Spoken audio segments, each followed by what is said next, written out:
ഇന്ന് തുടർച്ചയായി നമ്മൾ സംപ്രേഷണം ചെയ്യുന്ന വാർത്തകൾ ഒരേ സ്വഭാവത്തിലുള്ള വാർത്തകളാണ്. കുഞ്ഞുങ്ങളുടെ മരണമായിട്ടോ അല്ലെങ്കിൽ ദുരന്തവുമായിട്ടോ ഒക്കെ ബന്ധപ്പെട്ട വാർത്തകളാണ്. ഇപ്പോൾ വയനാട് നിന്നും അങ്ങനൊരു വാർത്ത കൂടിയാണ് വരുന്നത്. വയനാട് കൽപ്പറ്റയിൽ ബോൾ തൊണ്ടയിൽ കുടുങ്ങി 2.5 വയസ്സുകാരൻ മരിച്ചു എന്നൊരു വാർത്ത കൂടി വരുന്നുണ്ട്.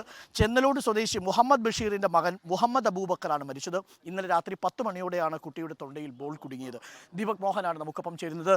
ദീപക്, എപ്പോഴായിരുന്നു സംഭവം? എങ്ങനെയാണത് സംഭവിച്ചത്?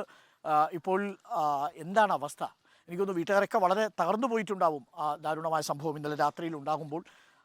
എന്തായിരുന്നു, എങ്ങനെയാണ് ഇത് സംഭവിച്ചത് ദീപക്?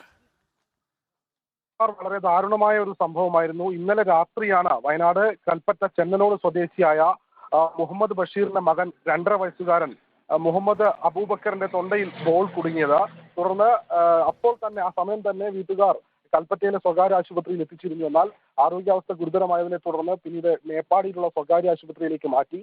ഇവിടെ വെച്ചാണ് ഇന്നലെ രാത്രി 11 മണിയോടുകൂടി കുട്ടിയുടെ മരണം സംഭവിച്ചത്. ഇപ്പോൾ മൃതദേഹം മേപ്പാടിയിലെ സ്വകാര്യ ആശുപത്രിയിലേക്ക് മാറ്റിയിട്ടുണ്ട്. ഇന്നലെ കളിക്കുന്നതിനിടയിലാണ് ഈ കുട്ടിയുടെ തൊണ്ടയിൽ ബോൾ കുടുങ്ങിയത്. അപ്പോൾ തന്നെ വീടിനടുത്തുള്ള ആളുകളും അതുപോലെ തന്നെ മറ്റ് പ്രദേശവാസികളും കുട്ടിയെ ജീവൻ രക്ഷാ പ്രവർത്തനങ്ങൾ നടത്തിയെങ്കിലും ഫലം കണ്ടില്ല. പിന്നീടായിരുന്നു ആശുപത്രിയിലേക്ക് കൊണ്ടുപോയത്. അതിനിടെ കൽപ്പറ്റയിൽ നിന്ന് മേപ്പാടി ആശുപത്രിയിൽ എത്തിച്ചു. മേപ്പാടി ആശുപത്രിയിൽ വിദഗ്ധ ചികിത്സ നൽകുന്നതിനിടയിലാണ് ഇന്നലെ ഈ കുട്ടി മരണത്തിന് കീഴടങ്ങിയത്. ഓക്കെ, ദീപക് മോഹനാണ് വിവരങ്ങൾ നൽകിയത്. വളരെ നിർഭാഗ്യകരമായ കാര്യം. തുടർച്ചയായിട്ടല്ലേ ഇന്ന് നമ്മൾ കേട്ട 3-4 വാർത്തകളിലും കുഞ്ഞുങ്ങൾക്ക് അപകടം സംഭവിച്ച വാർത്തകളാണ്. വളരെ വിഷമിപ്പിക്കുന്നൊരു ദിവസമാണ്.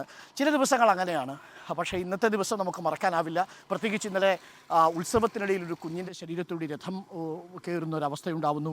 ഒരിടത്ത് കുഞ്ഞിനെ അച്ഛൻ തന്നെ കൊല്ലുന്നൊരു വാർത്തയുണ്ടാവുന്നു. മറ്റൊരിടത്ത് കുഞ്ഞിപ്പോൾ ബോൾ തൊണ്ടയിൽ കുടുങ്ങി മരിക്കുന്നൊരു സാഹചര്യം ഉണ്ടാവുന്നു. വളരെ വേദനിപ്പിക്കുന്ന ഒരു വാർത്തകളാണ് വന്നുകൊണ്ടിരിക്കുന്നത്. നമുക്ക്